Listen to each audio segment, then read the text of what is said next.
ఆయన ధనవంతుడై ఉండియు మీరు తన దారిద్ర్యం వలన ధనవంతులు కావాలని మీ నిమిత్తము దరిద్రుడాయను. ఆమేన్. ఆమేన్. ఆమేన్. ఆమేన్. చదవబడినటువంటి వాగ్దానములు దేవుడు మన జీవితంలో మరి అనుదినము సఫలపరుస్తూ మనల్ని క్షేమపరిచి భద్రపరిచి కాచి కాపాడుతూ మరి డిసెంబర్ నెలంతా అలాగే ఈ సంవత్సరం అంతా కూడా చివరి ఈరోజు రేపట్లోనే మనం ఉన్నాము.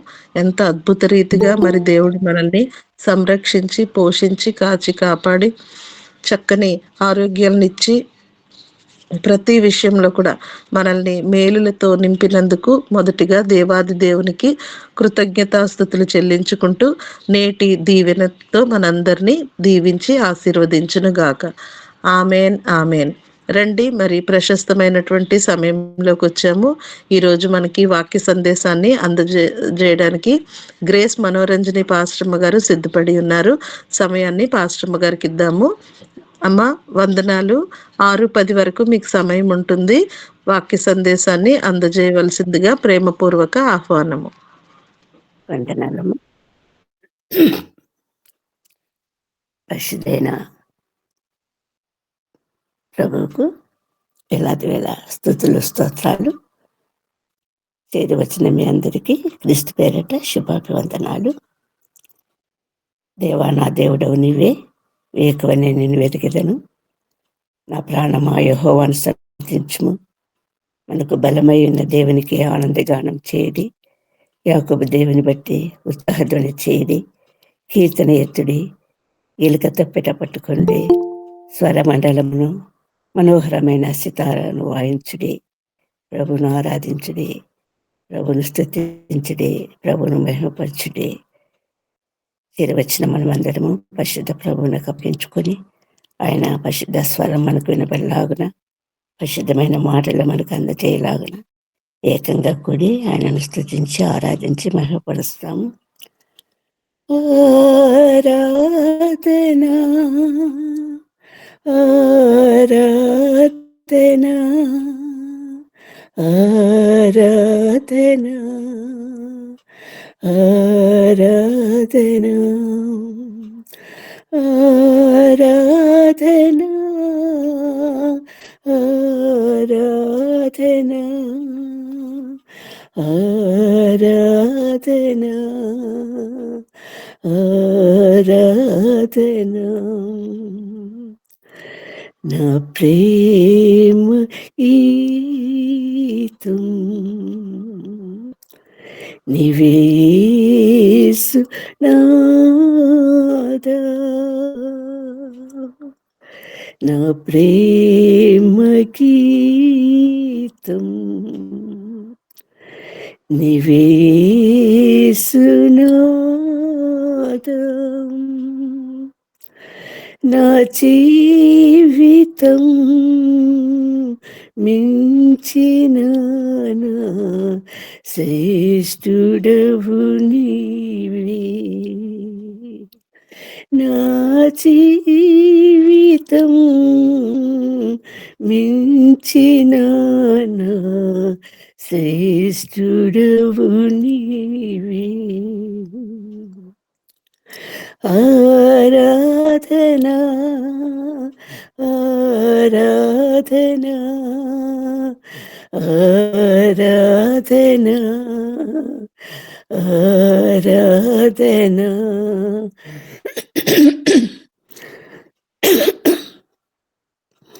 ఆరాధనా ఆరాధనా ఆరాధనా ఆరాధనా. నీకు సమము ఎవ్వరు లేరు, వివరింప యేసుదేవా. నీకు సమము ఎవ్వరు లేరు, వివరింప యేసుదేవా. జీవమా నా సర్వమా నీపై నేను ఆనిదను. జీవమా నా సర్వమా నీపై నేను ఆనిదను. ఆరాధన ఆరాధన ఆరాధన ఆరాధన ఆరాధన ఆరాధన ఆరాధన ఆరాధన. నిన్నింత ప్రేమింప ఎవరి సాధ్యం యేసుదేవా. నన్నింత ప్రేమింప ఎవరి సాధ్యం యేసుదేవా. ప్రియతమా నా స్నేహమా నీలో నేను దాగేదను. ప్రియతమా నా స్నేహమా నీలో నేను దాగేదను. ఆరాధన ఆరాధన ఆరాధన ఆరాధన ఆరాధన ఆరాధన ఆరాధన ఆరాధన.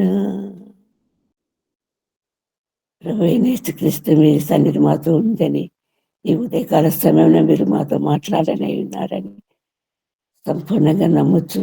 మీ పరిశుద్ధ స్వరం విననైందునందుకు వేలాది వేల స్తుతులు స్తోత్రాలు చెల్లిస్తూ మీ పరిశుద్ధ హస్తాలకు మమ్మల్ని అందరినీ అప్పగించుకుంటూ సమస్త మహిమ గంత ప్రభావం మీకు ఆరోపిస్తూ ప్రభువైన యేసుక్రీస్తు పేరట ప్రార్థించి వేడుకుంటున్నాం తండ్రి.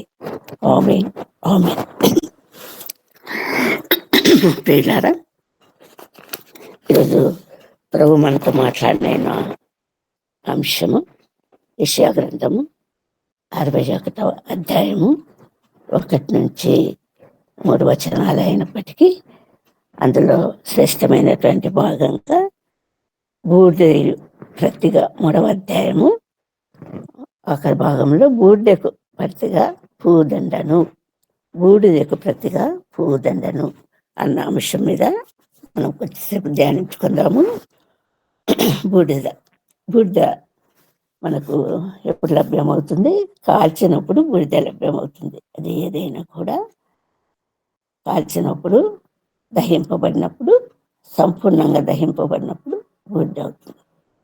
మన శరీరాలు కాల్చబడినప్పుడు కూడా దేవునికి అర్పణగా అర్పించినప్పుడు కాలి బూడిద అయిపోతుంది. కాకపోతే ఈ బూడిదను సంబంధించినటువంటి అంశంగా ప్రభువులు మనతో మాట్లాడుతున్న విషయం ఏంటంటే, బూడిదకు ప్రతిగా మీకు పూదండని ఇస్తానంటున్నాడు.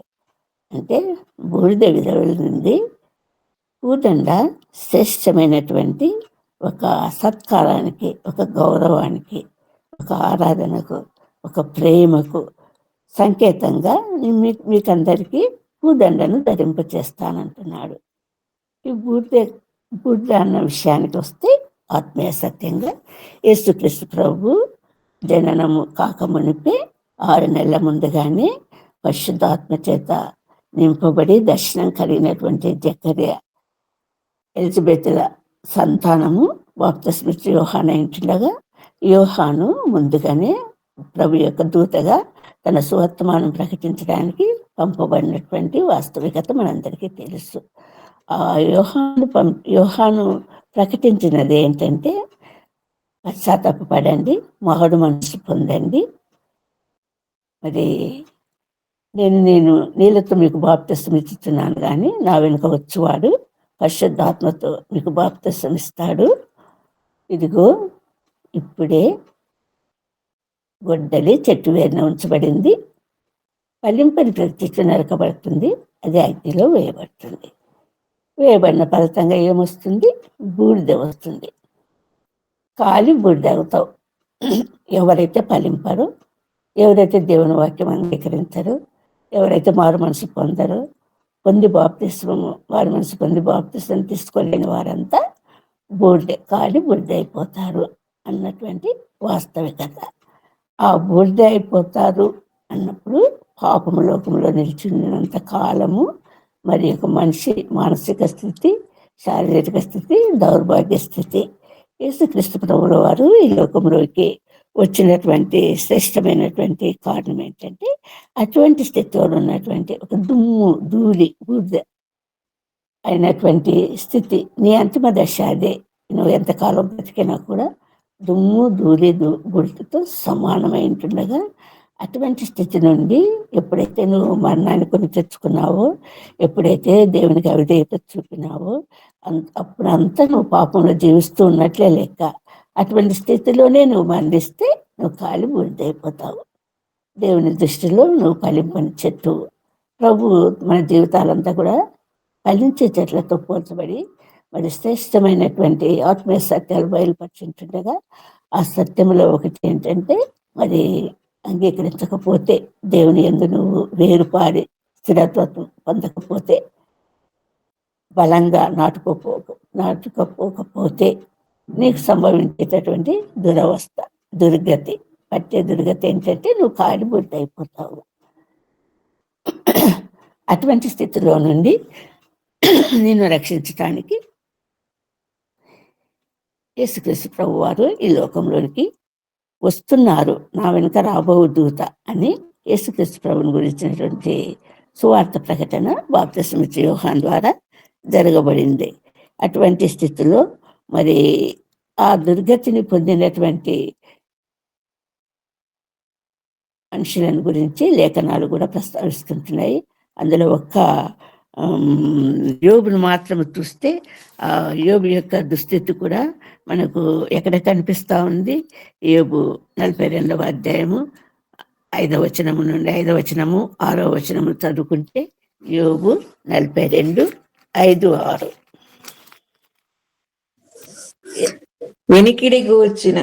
వినికిడి చేత నిన్ను గూర్చిన వార్త నేను వింటిని. అయితే ఇప్పుడు నేను కనులార నిన్ను చూస్తున్నాను. కావున నన్ను నేను అసహించుకుని ధూళిలోను బూడిదలోను పడి పశ్చాత్తాపడుచున్నాను. అవును, యోబుకు కలిగిన దుస్థితి మనందరికి తెలుసు. అటువంటి యోబు, దేవునితో సంబంధం కలిగినటువంటి యోబు, దేవుని గురించి దినమంతా ప్రార్థిస్తూ మరి మాట్లాడుతూ జీవించిన కాలంలో కనుక్కున్న సత్యం ఏంటంటే, నేను ఇప్పుడు నిన్ను కళ్ళారా చూస్తుంటున్నాను. నేను ఇప్పుడు సర్వము కోల్పోయిన వాణిని సర్వము విసర్జించి పరిత్యజించి దుమ్ము ధూళిగా ఎంచబడుతుంటున్నాను. మరి గోనెపట్ట కట్టుకొని బూడిద పూసుకోవటము అన్నది దేనికి సంకేతం అంటే, సంపూర్ణమైనటువంటి పశ్చాత్తాపానికి సంకేతము. ఎవరైతే తను తాను అర్థం చేసుకుంటాడో, తన స్థితి, తన దౌర్భాగ్య స్థితిని అర్థం చేసుకుంటాడో, తన హృదయాన్ని నలుచుకుంటాడో, అటువంటి వారికి కలిగేటటువంటి ఆత్మీయమైనటువంటి మార్పు ఏంటంటే, దేవుని సన్నిధిని కూర్చున్నాము, గోని పట్ట కట్టుకొని, అంటే సర్వము విసర్జించి దుమ్ము ధూళిగా బూడిదగా శరీరం అంతా బూడిదను రుద్దుకొని దేవుని సన్నిధానంలో గడపాలి అన్నటువంటి ఒక ఆకాంక్ష ఎప్పుడు కలుగుతుందంటే, ఆ పశ్చాత్తాపం వలన, దాని దుస్థితిని గ్రహించటం వలన కలిగేటటువంటి దైనిక స్థితి అది. అదే అదే విషయంగా మరి యోబు కూడా మాట్లాడుతుంటాడు 30వ అధ్యాయం 19వ వచనంలో, ఆయన నన్ను బురదలోనికి తోసెను, నేను ధూళియు బూడిదనైనట్టున్నాను. ఎప్పుడైతే మన యొక్క దౌర్భాగ్య స్థితి అర్థం చేసుకుంటాము, అప్పుడు ఎన్నిక లేని వారంగా ఎంచబడతాం మనము. మన హృదయాలలో మనము ఎన్నిక లేని వారంగా ఎంచబడినప్పుడు మనం ఎట్లాంటి పరిస్థితిలో ఉన్నామని తెలుస్తుందంటే, మన స్థితి ఒక పురుగు వంటి స్థితి అని, మనము దుమ్ము ధూళి అయి ఉంటున్నామని, మరి ఆ స్థితిలో నుండి మనం విడుదల పొందాలని, ఆ స్థితిలో నుండి సంపూర్ణమైనటువంటి పరిస్థితిలోనికి రావాలని, దానికి బదులుగా పూదండ ధరింప చేయటము అన్నది ఒక గొప్ప ఔన్నత్యం కలిగినటువంటి స్థితి అన్నది ఆ వాస్తవికత మనము గుర్తించటానికి ఆ పరిస్థితి మనకు ఏర్పడుతుంది. అటువంటి స్థితిలోనికి మనం నడిపించబడినప్పుడు సంపూర్ణంగా పశ్చాత్తాపడి దేవుని సన్నిధిన దుమ్ము ధూళిగా బూడిదగా ఎంచుకొని దేవుని సన్నిధానం గడిపేటటువంటి పరిస్థితి. అబ్రహాము మరి లోతుల గురించి, సొదొమ గొమొర్రాను గురించి నాశనం చేయాలన్నటువంటి విషయము బయలుపరచబడినప్పుడు దేవుని ద్వారా అడుగుతుంటున్నాడు, దుమ్ముయు బూడిదనైన నేను, ధూళియు బూడిదనైన నేను నిన్ను ప్రార్థిస్తుంటున్నాను అంటున్నాడు. అంటే తను తాను తగ్గించుకోవటము. దేనికి సంకేతం అంటే తను తాను తగ్గించుకోవటము, సంపూర్ణంగా ఏమీ లేని స్థితిని దేవుని ఎదుట ప్రవర్తింప చేయటము. చాలా ఒక సాధారణమైనటువంటి ఎన్నిక లేనటువంటి స్థితిని దేవుని ఎదుట ఒప్పుకోవటము. అటువంటి స్థితిలోనికి రాబడిన వారందరికీ ప్రభు ఇచ్చేటటువంటి గొప్ప బహుమానం అది. మరి యోనా గ్రంథము 3వ అధ్యాయము 6 నుంచి మనం చూస్తే, యోనా 3వ అధ్యాయము 6 నుండి కొంచెం చూద్దాము ఏం జరిగింది అక్కడ. యోనా 3:6 నుంచి చదవండమ్మా.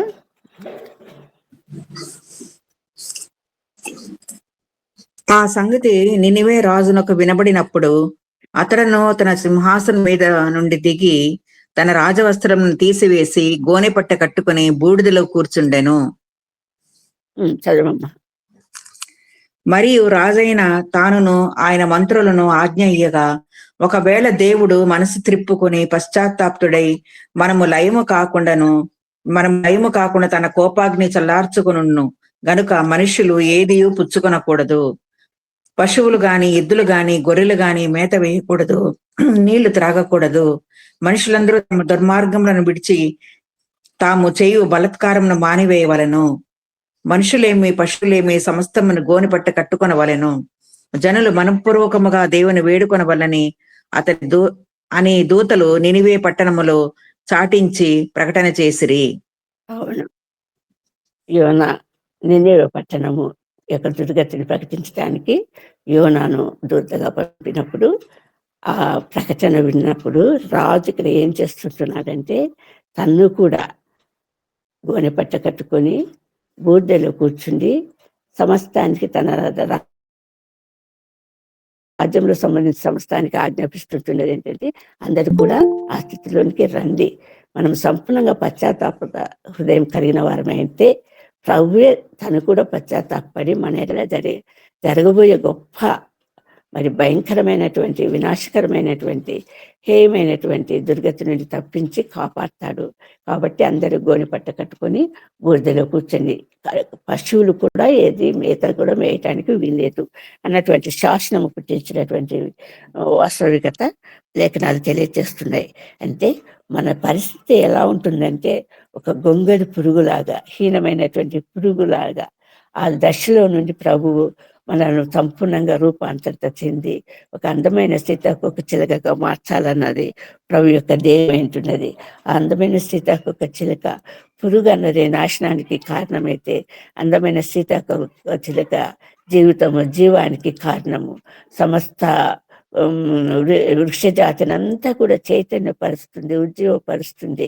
పుష్పించిన ప్రతి మొక్క ఫలించేటట్లు చేయటానికి మరి సీతాకోక చిలుక తన జీవితం అంతా కూడా దారపోస్తుంది. అలాంటి స్థితిలోనికి రావాలి. ఎటువంటి ఉన్నత స్థితిలో నిన్ను నిర్మించి ఉంటున్నాడు, నీకు రూపించుంటున్నాడు, నీకు జీవం ఇచ్చుంటున్నాడు. అటువంటి స్థితిని నువ్వు పడద్రోయబడి పడగొట్టబడి స్వయం కృతాపరాధం వలన, పాపం చేయటం వలన పురుగు లాంటి హీనమైన స్థితికి వచ్చినావు. నువ్వు సంపూర్ణంగా మార్పు చెందాలి, రూపాంతరం చెందాలి అన్నటువంటి గొప్ప ఔన్నత్యమైనటువంటి స్థితిని కల్పించాలన్నటువంటి ఉద్దేశము ప్రభు కలిగి ఉంటుండగా, అందువలననే నేను ఈ లోకానికి వచ్చాను. ప్రభు నన్ను పంపింటున్నాడు. అన్నిటికంటే నేను ఉద్దేశించిన ప్రతి విషయం కంటే శ్రేష్టమైనటువంటి ఒక ఎక్కలేనంత ఎత్తైన కొండపైని నిన్ను ఎక్కింపచేసి అక్కడ నిలిపి నిన్ను గౌరవపరిచి సంపూర్ణమైనటువంటి ఆధిపత్యం నీకు ఇవ్వటానికి నేను వచ్చి ఉంటున్నాను. ప్రభు తండ్రి అయిన దేవుడు నన్ను పంపింటున్నాడని ఈ యెషయా గ్రంథం 61వ అధ్యాయంలో మనం చూస్తుంటున్నాము. ప్రభు యెహోవా ఆత్మ నా మీదకి వచ్చిన్నది, దీనులకు సువర్తమానం ప్రకటించుటకు యెహోవా నన్ను అభిషేకించెను. చాలా శ్రేష్టమైనటువంటి చదవమ్మా. నలిగిన హృదయము గలవారిని దృఢపరచుటకును, చెరలోనున్న వారికి విడుదలను, బంధింపబడిన వారికి విముక్తిని ప్రకటించుటకును, యెహోవా హితవచ్చరమును మన దేవుని ప్రతిదండన దినమును ప్రకటించుటకును, దుఃఖాకాంతులందరినీ ఓదార్చుటకును, సీయోనులో దుఃఖించు వారికి ఉల్లాస వస్త్రములు ధరింప చేయుటకును, బూడిదకు ప్రతిగా పూదండను, దుఃఖమునకు ప్రతిగా ఆనంద తైలమును, భారభరితమైన ఆత్మకు ప్రతిగా స్తుతి వస్త్రమును వారికిచ్చుటకును ఆయన నన్ను పంపియున్నాడు. యేసుక్రీస్తు ప్రభు వారు ఎందుకు ఈ లోకంలోకి పంపబడి ఉంటున్నాడంటే, ఈ హీన స్థితిలో నుండి దీన స్థితిలో నుండి ఉద్ధరించుటకు, పాపులను ఉద్ధరించుటకు, పాపులను ప్రేమించిన తండ్రి మూలవాక్యము యేసుక్రీస్తు ప్రభు ఈ లోకంలోకి రావడానికి కారణం తెలిపే మూలవాక్యం ఏంటంటే యోహాను సువార్త 3వ అధ్యాయం 16వ వచనం. మనకందరికీ తెలిసినటువంటి వాక్యము. లోకాన్ని ఎంతో ప్రేమించాను కాబట్టి తన అద్వితీయ కుమారునిగా పుట్టిన అందు విశ్వాసం నుంచి ప్రతి వాడును నశింపక నిత్య జీవం పొందినట్లు ఆయనను మనకు అనుగ్రహించాను. అందు నిమిత్తమే యేసుక్రీస్తు ప్రభు ఈ లోకంలోకి వచ్చాడు. మనిషి యొక్క మానసిక స్థితి ఎలా ఉంటుందంటే, లోకంలో ఉన్నటువంటి ప్రతి అందమైనటువంటి నేత్రాశ, జీవపు డంబం కలిగినటువంటి జీవితాన్ని ఆశించేటటువంటి మానసిక స్థితి వలన ఏం కోల్పోతుంటున్నాడు? సమస్తము కోల్పోతుంటున్నాడు. దేవునితో సన్నిధి కోల్పోతుంటున్నాడు, సమాధానం కోల్పోతుంటున్నాడు, నెమ్మది కోల్పోతుంటున్నాడు, మరి సంపద కోల్పోతుంటున్నాడు. అటువంటి స్థితిలో పురుగుతో సమానమైపోతుంటున్నాడు. అటువంటి వారిని ఉద్ధరించుటకు నేను వచ్చినాను. మరణంలోని జీవంలోనికి దాటించడానికి నేను వచ్చి ఉంటున్నాను. ప్రభువు నన్ను అందుకే పంపి ఉంటున్నాడని యేసుక్రీస్తు ప్రభుల వారు యొక్క ఉద్దేశము తెలియజేస్తున్నాడు. ఎందుకు ఈ లోకంలోకి వచ్చాను అంటే, మనుషులను ఉద్ధరించడానికే, పాపులను రక్షించడానికే నేను ఈ లోకంలోకి వచ్చి ఉంటున్నాను అన్నటువంటి వాస్తవికత. మరి అటువంటి వారికి నేను ఏమి ఇవ్వబోతుంటున్నాను? బూడిదతో సమానంగా ఉన్నటువంటి స్థితి నుండి, అంటే సంపూర్ణంగా నిర్మూలం కావించబడి అగ్ని చేత కాల్చబడి ఇంకా ఎట్టి పరిస్థితుల్లోనూ మన పూర్వస్థితిని మనం పొందలేనటువంటి స్థితిలో ఉన్నటువంటి వారి అందరినీ కూడా ఆ బూడిద స్థితిలో నుండికి రాకుండా తప్పించి ఏమిస్తానని మీకు నేను అంటున్నాడంటే, పూదండనిస్తానంటున్నాడు. పూదండ అన్నది దేనికి సాంకేతికం అంటే, మరి అది సత్కారానికి సంకేతము, గౌరవానికి సంకేతము, ఆధిక్యతకు సంకేతము, ఔన్నత్యము, గొప్పతనము, మర్యాద, ప్రేమ అన్ని దాంట్లో ఇమిడి ఉంటున్నాయి.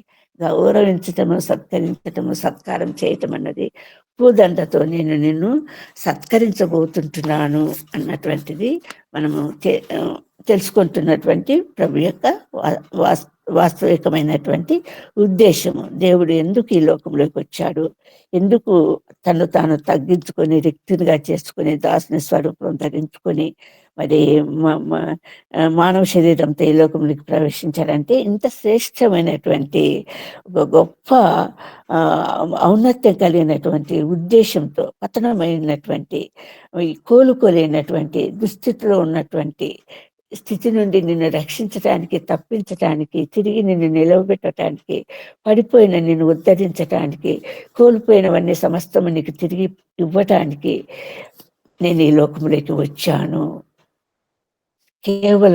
కేవలము ఆయన యొక్క ప్రేమ, లోకంలో ఉన్న పాపులందరినీ ప్రేమించిన ఆ ప్రేమ, మరి అటువంటి దుస్థితి నుండి తప్పించడానికి, ఆ పాపం నుండి సంపూర్ణంగా విమోచన కలగజేయటానికి, ఇక్కడ చెరలో బంధించబడిన వారికి అంటాడు, మరి చెరలో ఉన్న వారికి విడుదల, బంధింపబడిన వారికి విముక్తి. దేంతో, ఎవరి చేత బంధించబడినవాడు? సైతాన్ చేత బంధించబడినవారు. ఎవరి చెరలో ఉన్నారు? సైతాన్ చెరలో ఉంటున్నారు. అటువంటి దుస్థితిలో ఉన్న వారిని విడిపించడానికి నేను ఈ లోకానికి వచ్చాను. అంగీకరించిన ప్రతి వానికి నిత్య జీవం ఇవ్వటానికి నేను ఈ లోకానికి వచ్చాను అన్నటువంటి పరిశుద్ధ లేఖన భాగము మన వద్ద ఉంచబడినది. యేసుక్రీస్తు యొక్క ప్రేమ అన్నది ఎంత గొప్పది అంటే, అది ఆయన సంపూర్ణంగా మనల్ని ప్రేమించినటువంటి ప్రభువు ఒక గొప్ప ఆజ్ఞ ఇచ్చుంటున్నాడు. ఏం ఆజ్ఞ ఇచ్చుంటున్నాడంటే, నీకు తప్ప నేను వేరే దేవుడు ఉండకూడదు. ద్వితీయోపదేశకాండము 5వ అధ్యాయము 6వ వచనం చూస్తే మనకు కనిపించేటటువంటి పరిశుద్ధ లేఖనాలు ఏంటంటే, నేను తప్ప నీకు వేరొక దేవుడు ఉండకూడదు. నీ పూర్ణ హృదయంతో, నీ పూర్ణ ఆత్మతో, నీ పూర్ణ బలంతో నీ దేవుడైన యెహోవాను ప్రేమించాలి, సేవించాలి అన్నది. ఏ విగ్రహాన్ని పూజింపకూడదు. కేవలము నేను తప్ప వేరొక దేవుడు నీకు ఉండకూడదు అన్నటువంటి వాస్తవికత.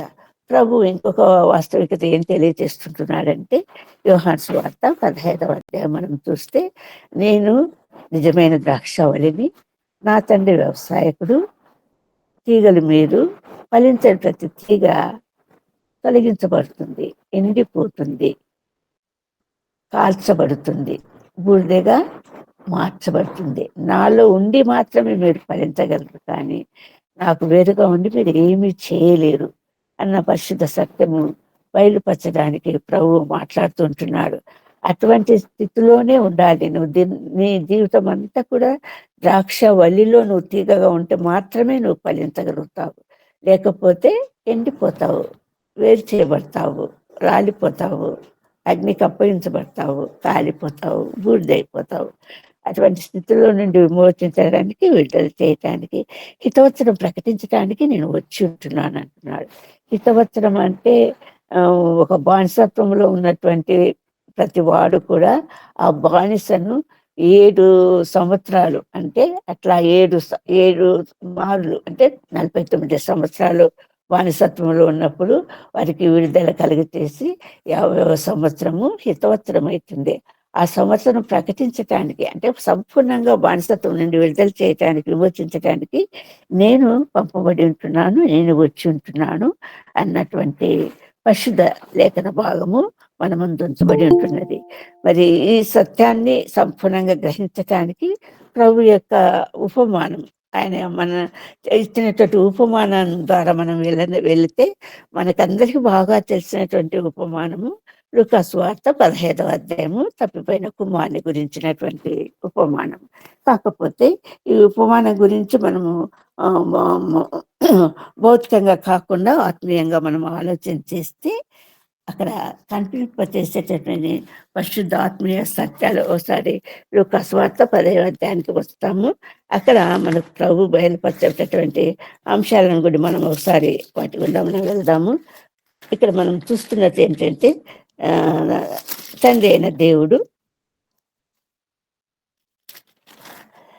తండ్రి అయిన దేవుని గురించి మనము చూస్తాము. దానికి దృష్టాంతంగా ఒక తండ్రికి 2 కుమారుడు ఉంటుంది అన్నటువంటి వాక్య భాగం రాయబడి ఉంది.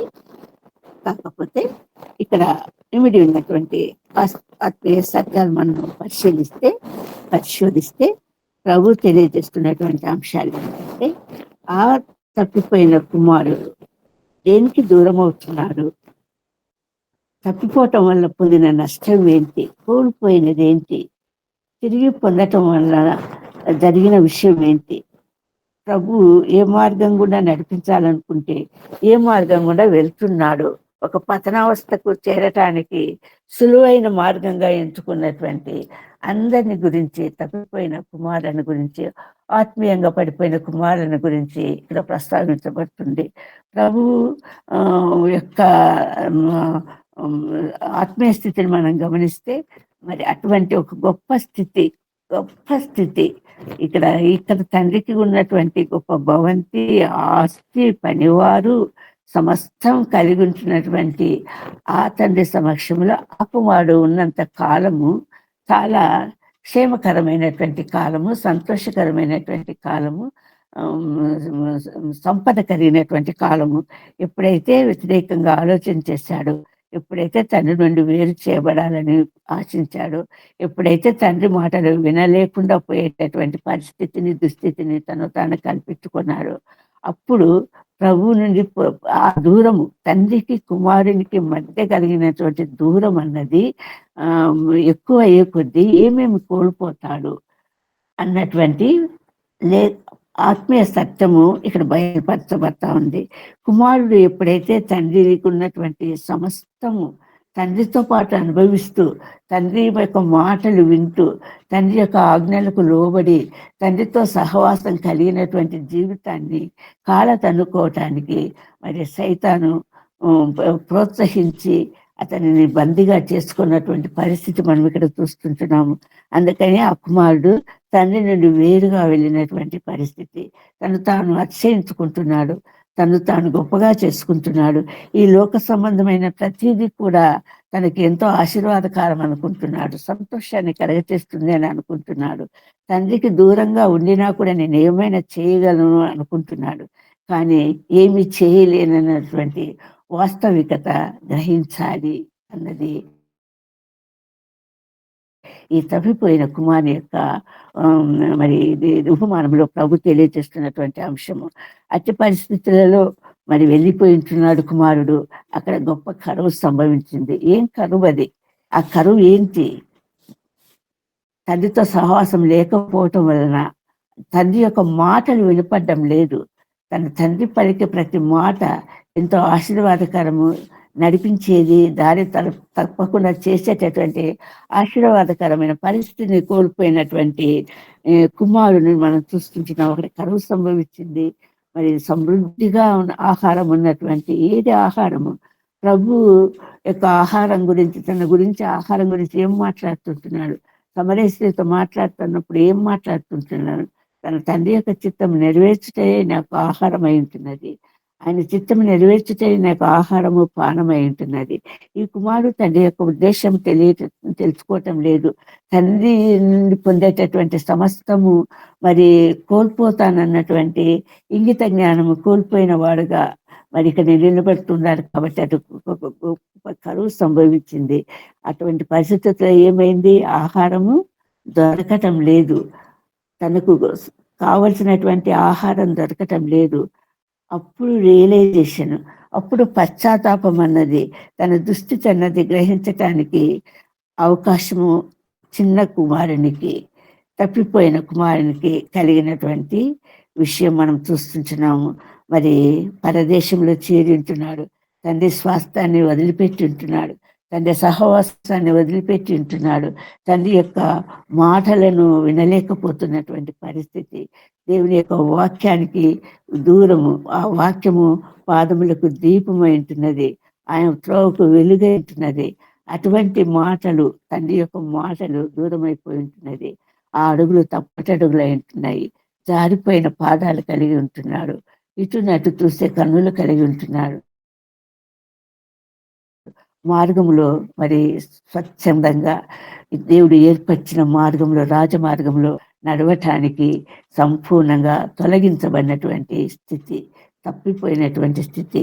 ఆనాడు యెరూషలేము నుండి ఎరికోకు ప్రయాణమైనటువంటి వాడు దొంగల చేతికి చిక్కబడినటువంటి వాడుగా ఈ లోక సంబంధమైనటువంటి ప్రతి ఒక్క ఔన్నత్యము తనకు ఆశీర్వాద కారకము అన్నటువంటి ఒక మీమాంసలో, ఒక దుష్ట చింతనలో, ఒక దురాలోచన కలిగినటువంటి స్థితిలో ఈ చిన్న కుమారుడు బయలుదేరినటువంటి పరిస్థితి, దారిలోని దొంగల చేత కొట్టబడినటువంటి పరిస్థితి, సమస్తము కూలిపోయినటువంటి పరిస్థితి, ఆహారం దొరకటం లేదు, ఆకలి అవుతా ఉంది. ఎవరి చేతిలో పడ్డాడు? మరి పరదేశి చేతిలో పడ్డాడు. తండ్రి స్వాస్థ్యాన్ని పోగొట్టుకున్నాడు. మరి పరదేశిలో ఒక పందుల యజమాని ఆశ్రయించాల్సినటువంటి అవసరం వచ్చింది. ఎప్పుడైతే దేవుని సన్నిధి కోల్పోతామో, ఎప్పుడైతే దేవుని సహవాసం కోల్పోతామో, అది దుస్థితి. అది దేవుని సైతాను చెరలోకి బందీలుగా విడబడినప్పుడు అది ఒక బందికాన, ఒక చెరసాల. దాని నుండి విడుదల కావాలంటే ఆ చెరసాల తలుపులు చేయబడాలి, పగలగొట్టబడాలి, ఆ సంఖ్యలు కూడా కొట్టబడాలి. లేకపోతే అంతవరకు ఆ బండిగానే ఉంటాము, ఆ చెరసాలలో ఉంటాము. చిన్న కుమారుని యొక్క జీవితం అదే చూపిస్తా ఉంది. మరి అక్కడ పందుల పొట్టు తిని కడుపు నింపడానికి చూస్తుంటున్నాడు. ప్రభు స్పష్టంగా తెలియజేస్తున్నటువంటి వాక్య భాగం ఏంటంటే, దుష్టుల జీవితం ఎలా ఉంటుంది, నీతిమంతుల జీవితం ఎలా ఉంటుంది. ఆ కీర్తనలు 1వ అధ్యాయంలో దుష్టులు నీతిమంతుల గురించి ప్రభు స్పష్టంగా మాట్లాడాడు. నీతిమంతులైతే నీటి కాలువల ఎవరన్నా ఆకడబడినదే ఆకు వాడక తన కాలమందు ఫలమెత్తు చెట్టు వలె ఉంటాడు. మరి దుష్టులైతే గాలికి చెదరగొట్టు పొట్టు వలె ఉంటారు. ఆ గాలికి చెదరగొట్టు పొట్టు ప్రభు చేతిలో బాప్తిస్మిచ్చి యోహాన్ అంటున్నాడు, ప్రభు చేతిలో చేత ఉంది, ఆ చేతిలో గోధుమలు ఉన్నాయి, ఆ గోధుమలను జల్లిస్తుంటున్నాడు. ఆ పొట్టు ఎక్కడ పోతుంది? దూరంగా వెళ్తుంది. అదే ఆ గాలి వీచిన మీదట ఆ పొట్టు దాని చోటు దాన్ని నిరగదు. భయంకరమైనటువంటి దుస్థితి. అటువంటి పొట్టుతోటి తన జీవితంలో ఆహారంగా తీసుకోవాలన్నటువంటి భయంకరమైనటువంటి స్థితి ఈ తప్పిపోయిన కుమారునికి లభించింది. అప్పుడు నేత్రాలు తెచ్చుకున్నాయి. అప్పుడు వాస్తవికతను గుర్తించాడు. నేనేంటి, నా తండ్రి దగ్గర పని వాళ్ళు ఉన్నారు, ఆ పని వాళ్ళు తండ్రి యొక్క భాగ్యాన్ని అనుభవిస్తుంటున్నారు, ఆయన మాటలు వింటున్నారు, ఆయన సంపదను అనుభవిస్తుంటున్నారు. కూలివాళ్ళు సమృద్ధిగా కడుపు నిండా ఆహారం తింటున్నారు. నేనేంటి ఇంత దుస్థితిని కొని తెచ్చుకున్నాను, కనీసము తినేదానికి ఆహారం లేదు, కేవలం పొట్టుతో నా ప్రాణం నిలుపుకోవాలని ఆశిస్తుంటున్నాను. ఎంత దౌర్భాగ్య స్థితి. తాను అర్థం చేసుకున్నాడు, తాను మరి ఏ స్థితిలో ఉన్నాడో తాను అంగీకరించుకున్నాడు. తను దుమ్ము ధూళిగా ఉన్నానన్నటువంటి పరిస్థితి, బూడిదలో కూర్చున్నానన్నటువంటి పరిస్థితి, సంపూర్ణ వాస్తవికతను గుర్తించుంటున్నాడు. లేదు నేను తిరిగి నా తండ్రి ఇంటికి వెళ్తాను, అడుగుతాను. పశ్చాత్తాపము దహించి వేస్తా ఉంది. ఏం కోల్పోయాడో తెలుసుకుంటున్నాడు. అయ్యో ఎంత దౌర్భాగ్యుడను నేను, ఎంత గొప్ప ఆధిక్యతను కోల్పోయాను, ఎంత ఔన్నత్యను కోల్పోయాను. తండ్రి స్వాస్థ్యంలో నేను హక్కుదారినై ఉండి సమస్తము అనుభవించి తండ్రి సహవాసములో దినదినము వృద్ధి చెందాల్సిన నేను, ఆశ్రదింపబడవలసిన నేను శపింపబడిన వాడిగా పందులను మేపుతూ, పంది నిషిద్ధము, మరి అటువంటి పందిలోనే మేపాల్సినటువంటి దుస్థితి, దాని పొట్టుతో ఆహారం నింపాలనుకుంటే కూడా అది దొరకలేనటువంటి దుస్థితి. ఎంత దౌర్భాగ్య స్థితిని అర్థం చేసుకుని వెళ్తాను, నేను తిరిగి నా తండ్రి ఇంటికి వెళ్తాను. నేను కుమారుని అనిపించడానికి యోగ్యత నాకు లేదు, కనీసం పనివారిగా కూలివారిగా నన్ను ఎంచున ఆయన అని నేను నా తండ్రి కాళ్ళ మీద పడతాను, క్షమాపణ కోరుతాను అన్నటువంటి సంపూర్ణమైనటువంటి పశ్చాత్తాపం కలిగిన వాడై తిరిగాడు, దాన్ని మరల్చుకున్నాడు. తిరిగి తండ్రి ఎందుకు రావాలని నిశ్చయించుకున్నాడు, ఆశించాడు. మరి తండ్రిని సమర్పించాలని బయలుదేరాడు. అటువంటి కుమారుని తండ్రి దినమంతా చేతులు చాపి ఉంటాడు. నా కుమారుడా నీ హృదయం నాకిమ్ము అని దినమంతా చేతులు చాపి ఉన్నటువంటి కుమారుని తండ్రి యొక్క ఆవేదనను, తండ్రి యొక్క దుఃఖాన్ని గ్రహించలేనటువంటి కుమారుడు ఈరోజు గ్రహిస్తుంటున్నాడు. తండ్రికి ఎంత వేదన కలిగించుంటున్నాడు, తండ్రికి ఎంత దుఃఖం కలిగించుంటున్నాను అన్నటువంటి ఆ పరిశుద్ధ సత్యాన్ని, ఆత్మీయంగా ఆ సత్యాన్ని గ్రహించి తిరిగి నా తన ఇంటికి వెళ్తాను అని బయలుదేరినటువంటి కుమారుని యొక్క హృదయాన్ని ఎరిగినటువంటి తండ్రి, అంతరింద్రియాలను అంతరంగాన్ని పరిశోధించే తండ్రి, ఆ జీవం కలిగిన తండ్రి మరి తప్పిపోయిన కుమారుని యొక్క హృదయాన్ని, ఆ పశ్చాత్తాపతప్తుడైన ఆ కుమారుని యొక్క హృదయాన్ని గ్రహించినటువంటి తండ్రి చేతులు చాపి మరి కుమారుని ఎదురుగా పోయి ఆలింగనం చేసుకుని సంపూర్ణంగా కుమారునిగానే అంగీకరించినటువంటి వాస్తవికత, కోల్పోయిన స్థితిని తిరిగి ఇవ్వాలన్నటువంటి తపన, మరి ఆశ, కోరిక తండ్రి కలిగి ఉంటున్నాడు. తప్పిపోయిన ప్రతి వారిని గురించినటువంటి ఆశ, ఆలోచన ప్రభుకిదే. ఎప్పుడు నువ్వు తిరిగి నా వద్దకు తిరిగి రావాలి, మళ్ళీ రావాలి, నరులారా తిరిగి రండని సెలవిస్తున్నటువంటి రీతిగా ప్రతి ఒక్క పాపైన మనుషుడు ప్రభు యొద్దకు తిరిగి రావాలని దేవుడు ఆశిస్తూ ఉంటున్నాడు. ఈ తప్పిపోయిన కుమారుడు తండ్రిని చేరి ఉంటుండగా తండ్రి ఆలింగనం చేసుకుని ఉంటున్నాడు. వెంటనే ఆజ్ఞలు జారీ చేయబడి ఉంటున్నాయి, తీసివేయమంటున్నాడు. ఆ మాసిన మట్టి కొట్టుకున్న, కంపు కొట్టుకుంటున్నటువంటి ఆ శరీరాన్ని, ఆ దుస్తులకు సంపూర్ణ విడుదల కావాలి. ఆ వెంటనే మంచి స్నానం చేయించండి అంటున్నాడు. మరి మంచి దుస్తులు ధరింప చేయమంటున్నాడు.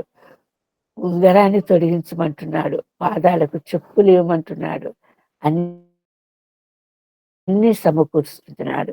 తండ్రి యొద్దకు తిరిగి వచ్చిన వారికి, ఎవరైతే తమ పాపపు దుస్థితిని గుర్తించి పశ్చాత్తాపడి మారు మనసు పొందినటువంటి వారుగా తిరిగి వచ్చినప్పుడు ఆ గొడ్డలి యొక్క వేటును తప్పించుకుంటారు. ఎప్పుడైతే చెట్టు వేరున గొడ్డలి ఉంచబడిందంటే వేరు అన్నది ఎంత లోతుకు చుచ్చుకోపోతే అంత స్థిరత్వము. ఆ వేరు దేవుని విషయంలో వేరు పారి స్థిరంగా ఉండాలి. ఆ చెట్టు స్థిరంగా ఉండాలంటే దేవునిలో వేరు పారాలి. అటువంటి వేరునే కొట్టివేయాలన్నటువంటి ఒక ఒక వర్తమానం ప్రకటించబడుతుంది యోహాను ద్వారా. కాబట్టి అటువంటి స్థితిలో నుండి తప్పింపబడటానికి ఒకటే ఒక మార్గము, పశ్చాత్తాపము, మారు మనస్సు. ఎప్పుడైతే పశ్చాత్తాపం, మారు మనస్సు కలుగుతుందో అప్పుడు తిరిగి ప్రభు మందలో చేర్చబడతావు. ఆయన కుమారునిగా ఎంచబడతావు. ఆయన ఇచ్చే ఆధిక్యతను పొందుతావు. ఉంగరం ధరించమంటున్నాడు. ఉంగరం రాజసానికి గుర్తు. ఆ రాజముద్ర పడిందంటే అది ఒక శాసనము. అటువంటి గొప్ప ఔన్నత స్థితిని కుమారునికి ఇవ్వడానికి ఆదేశిస్తుంటున్నాడు. ఉంగరం తొలగించబడింది, ప్రశస్త వస్త్రాలు, ఆ నీతి అన్నటువంటి ఆ మలినమైనటువంటి దుస్తులన్నీ తొలగించబడి సంపూర్ణమైనటువంటి నీతి కలిగినటువంటి వస్త్రాలు ఇవ్వటానికి ప్రభు నిశ్చయించుకున్నట్ల రీతిగానే ఇక్కడ తప్పిపోయినటువంటి కుమారునిలా తండ్రి జరిగిస్తుంటున్నాడు. మనము అదే యెషయా గ్రంథం 61వ అధ్యాయము 10-11 వచనాలు మనం చూస్తే ప్రభు మనకి ఇచ్చేటటువంటి ఆ పూదండ అదంతా తొలగించి ఏమి ఇవ్వాలనుకుంటున్నాడు? ప్రభు పూదండను ఇవ్వాలనుకుంటున్నాడు. ఆ తప్పిపోయిన స్థితిలో వారికి పూదండను ఇవ్వాలనుకుంటున్నాడు. చూడండి అమ్మా, యెషయా గ్రంథం, అదే యెషయా గ్రంథము 61వ అధ్యాయము 10-11 వచనాలు. శృంగారమైన బాగా ధరించుకొనిన పెళ్లి కుమారుని రీతిగాను, ఆభరణములతో అలంకరించుకున్న పెళ్లి కుమార్తెగాను ఆయన రక్షణ వస్త్రములను నాకు ధరింపచేసి ఉన్నాడు. నీతి అను పైబట్టను నాకు ధరింపచేసి ఉన్నాడు. కాగా యెహోవాను బట్టి మహా ఆనందముతో నేను ఆనందించుచున్నాను. నా దేవుని బట్టి నా ఆత్మ ఉల్లసించుచున్నది. భూమి ఉడకను మొలిపించినట్లుగాను, చాలు ఆ పడిపోయిన స్థితిలో నుండి ఉద్ధరింపబడిన స్థితిలోనికి వస్తే ఎంత ఆనందము, ఎంత సంతోషము. నాకు రక్షణను వస్త్రాలు ధరింపచేసినాడు, సంపూర్ణమైన అలంకరింపబడిన స్థితిలోనికి తీసుకువచ్చాడు. అదే ప్రభు ఇచ్చేటటువంటి పూదండ, మనకు బూడిదని తొలగించి ఇచ్చేటటువంటి పూదండ, ఆధిక్యత. సంపూర్ణంగా దేవుని వైపు తిరగటానికి మనము నిశ్చయించుకున్నప్పుడు దేవుడు మన ఇళ్ళలో చూపించేటటువంటి ప్రేమ అది, ఔన్నత్యం అది, గొప్ప కృప అది, కృప వెంబడి కృప అది. అందుకోసమే యేసుక్రీస్తు ప్రభు ఈ లోకంలోకి వచ్చాడు, గగనము చీల్చుకొని వచ్చాడు, మరే గర్భాన్ని చీల్చుకొని, గగనం చీల్చుకొని వచ్చాడు, మరే గర్భాన్ని చీల్చుకొని యేసుక్రీస్తు ప్రభు ఈ లోకంలోకి వచ్చాడు.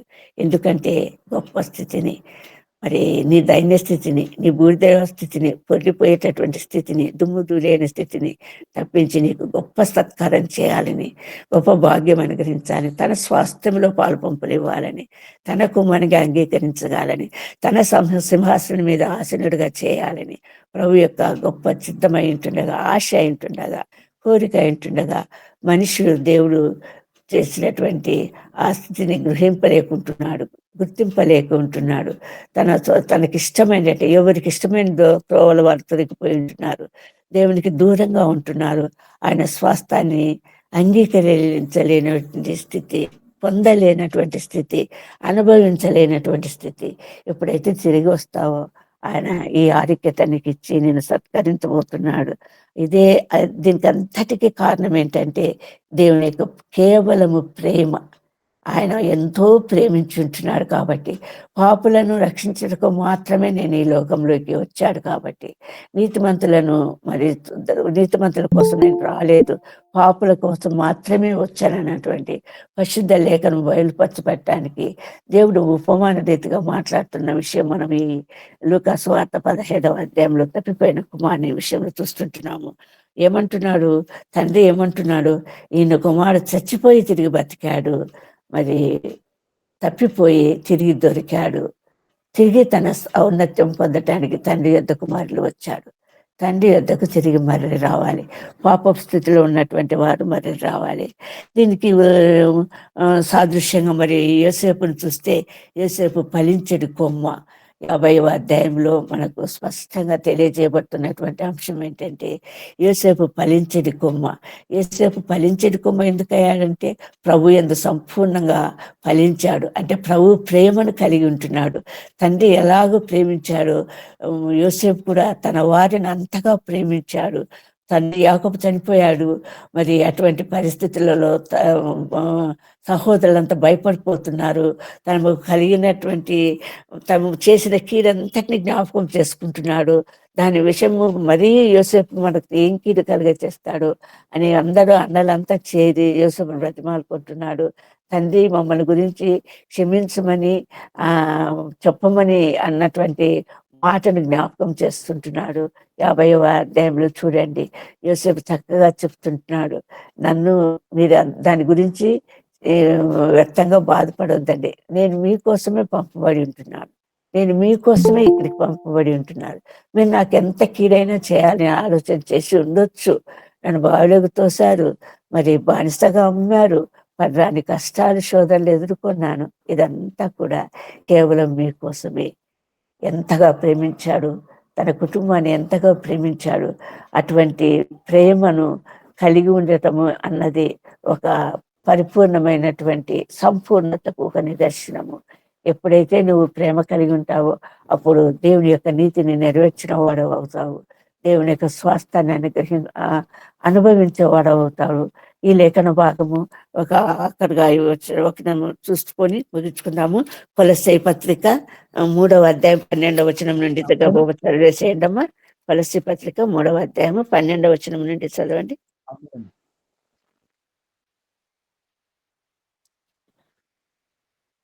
కాగా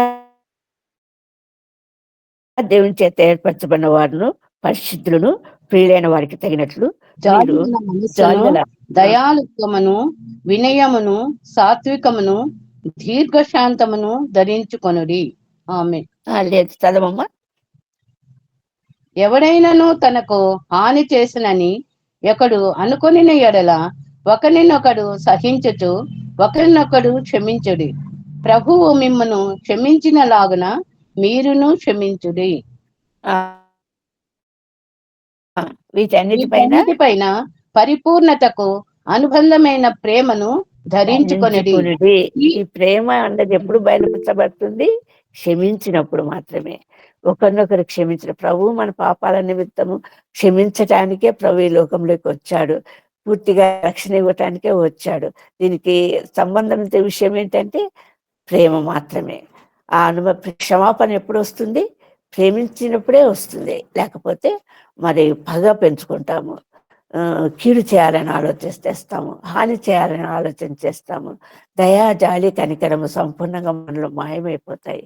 ఎప్పుడైతే ఆ క్షమాపణ అన్నది మనకు ఎప్పుడు లభ్యమవుతుందంటే ఆ ప్రేమ అన్నటువంటి అనుబంధమైన ప్రేమను ధరించుకోండి అంటున్నాడు.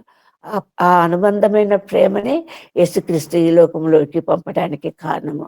ఆ అనుబంధమైనటువంటి ప్రేమనే మనందరి ప్రభు కలిగినటువంటి ప్రేమనే ఆ శిలువలో మరణము, భయంకరమైనటువంటి హింస, వేదన, అవమానము అన్ని భరించింది కేవలం ప్రేమ. ఆ ప్రేమ లేకపోతే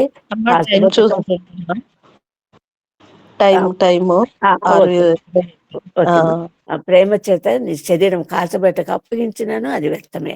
మరి అటువంటి ప్రేమను ధరించుకున్నటువంటి ఆ ప్రేమను ఆ యేసుక్రీస్తు ప్రభువును కలిగిన వారమై మనం జీవితాలను మనం ముందుకు సాగుతాము. I'm sorry, very sorry. దేవుడి కొద్ది వాక్యమును దీవించు ఆశీర్వదించుడుగాక. ఆమేన్, ఆమేన్. తప్పిపోయిన కుమారుడు తాను పొందిన దీనగాథ, దీనావస్థ, ఎలాంటి అవస్థలు పడ్డాడో, అనుభవించాడో కనులకు కట్టినట్టుగా వివరించిన అమ్మగారికి వందనాలు తెలియచేస్తున్నాము. ఈనాడు మనమందరము తప్పిపోయిన కుమారులమే. తండ్రి ఇంట సంపదలు అనుభవి తలపొగరు ఎత్తికెక్కినప్పుడు తండ్రిని కాదనుకొని దూరదేశము వెళ్ళిపోతాము. తండ్రి ప్రేమను కంచె దాటుకొని, పరిధి దాటుకొని దూరంగా వెళ్ళిపోతాము. అయితే కన్న తండ్రి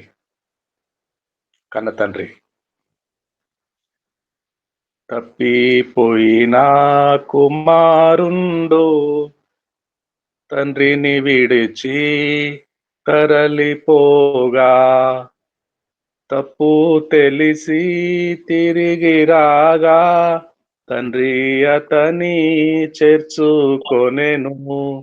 సిలువ చెంత చేరిన నాడు కలుషం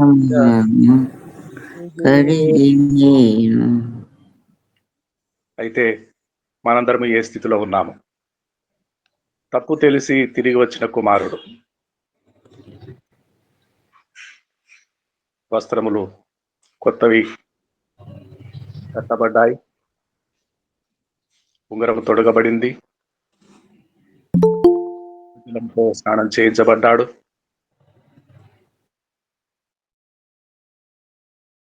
చెప్పులు తొడుగుకున్నాడు, పాదరక్షలు.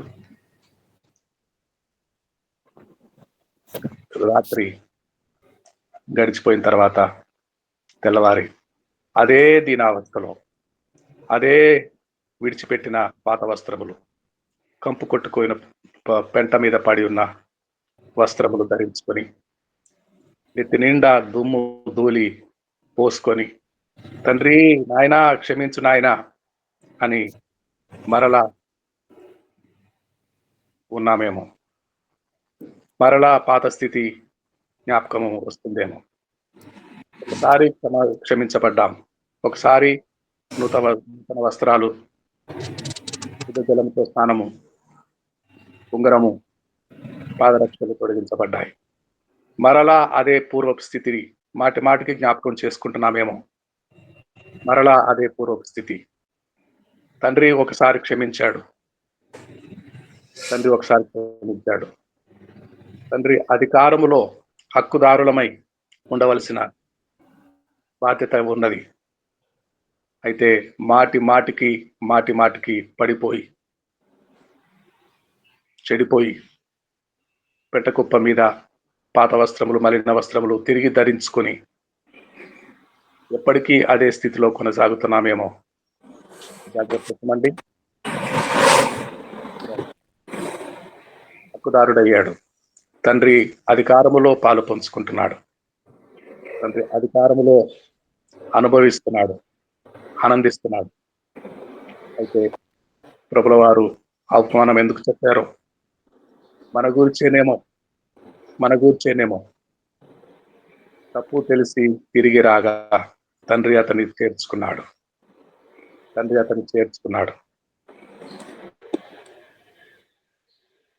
చాలా చక్కని వివరణాత్మక పూదండ, బూడిదకు పతిగా పూదండ.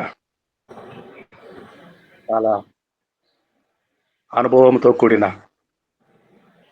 వాక్యము విన్నాము. అమ్మగారిని దేవుడు బహుగా ఆశీర్వదించునుగాక. పరలోక ప్రార్థన చెప్తున్నామండి. పరలోకమందున్న మా తండ్రి, నీ నామం పరిశుద్ధపరచబడును గాక, నీ రాజ్యం నెరవేరును గాక, మా ప్రకారం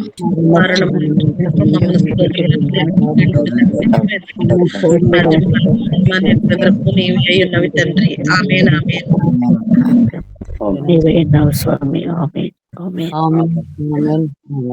వాక్యము మన మధ్యలోకి తీసుకుని వచ్చిన గ్రేస్ మనోరంజన్ అమ్మగారు, అనంతపురం జిల్లా పెనుకొండ. అమ్మగారు ఆశీర్వాదం విడుదల చేస్తారా? చేస్తాను సార్. తండ్రి అయిన దేవుని ప్రేమ, ప్రభు అయిన యేసుక్రీస్తు కృప, పరిశుద్ధాత్మిక అన్యోన్య సహవాసము ఇప్పుడు ఎల్లప్పుడూ సదాకాలం తన బిడ్డలమైన మనందరికీ, మన కుటుంబాలకు, సకల పరిశుద్ధులకు తోడైండును కాక. ఆమేన్. ఆమేన్. ఆమేన్. అందరికీ వందనాలండి. ప్రభు సన్నిధి అందరికీ వందనములు. Praise Lord. ఆమేన్.